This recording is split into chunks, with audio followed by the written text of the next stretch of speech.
Hello guys, welcome back to my channel রুমাস kitchen. আজ তোমাদের সাথে শেয়ার করতে চলে এলাম আমি সিজনাল সবজি দিয়ে ঢালা সম্ভার নিরামিষ রেসিপি। তো চলো আমার সাথে থাকো আর দেখো রেসিপিটা কীভাবে বানাচ্ছি আমি এটা।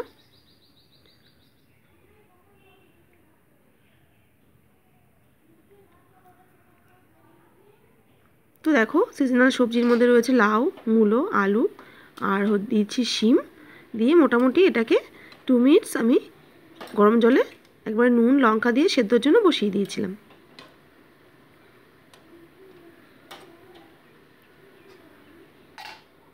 তো দেখো 5 মিনিটস ফুটিয়ে নিয়েছি, সবজিটা কিন্তু সেদ্ধ হয়ে গেছে আমার।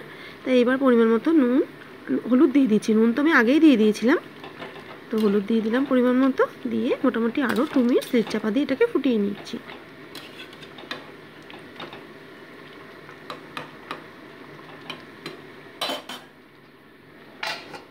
তো 2 মিনিটস পর ফিরে এলাম। দেখো সবজিগুলো পুরো সম্পূর্ণ সেদ্ধ কিন্তু আমার হয়ে গেছে। জাস্ট একটু খুন্তি দিয়ে আলুগুলোকে স্ম্যাশ করে নিচ্ছি একটু, যাতে ঝোলের থিকনেসটা বাড়ে। একদম হেলদি রেসিপি এটা, একদম অল্প অয়েলে এটাকে আমি ফোড়ন দিয়ে নেব। দারুণ লাগে খেতে, এটা রুটি হোক ভাত হোক দারুণ লাগে কিন্তু খেতে এরকম সবজি দিয়ে।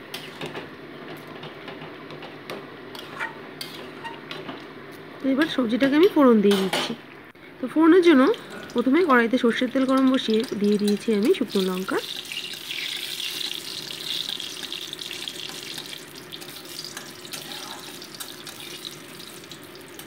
তো শুকনো লঙ্কাটা হালকা ভাজা হতেই দিয়ে দিচ্ছি 5 ফোড়ন আমি।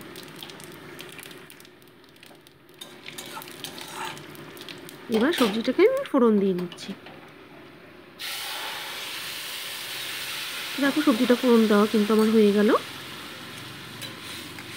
ফোড়নের সাথে সবজিটাকে ভালো করে সাঁতলে নিচ্ছি আমি।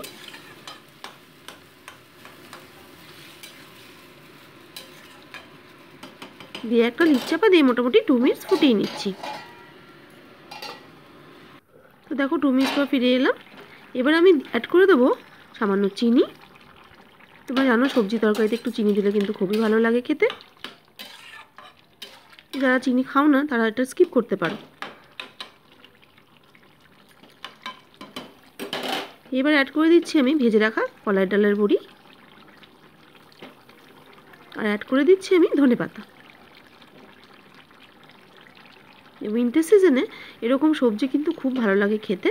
তো মোটামুটি এটাকে 2 মিনিটস আরও আমি ফুটিয়ে নিচ্ছি লিড চাপা দিয়ে।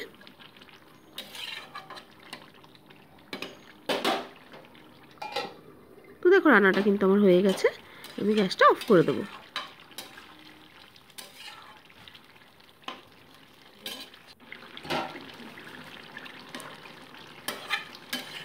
এরকম সবজি গরম ভাতে দারুণ লাগে খেতে, আর রুটি দিয়েও কিন্তু খুব ভালো লাগে খেতে। তো তৈরি হয়ে গেল আমার সিজনাল সবজি দিয়ে ঢালা সম্ভার নিরামিষ।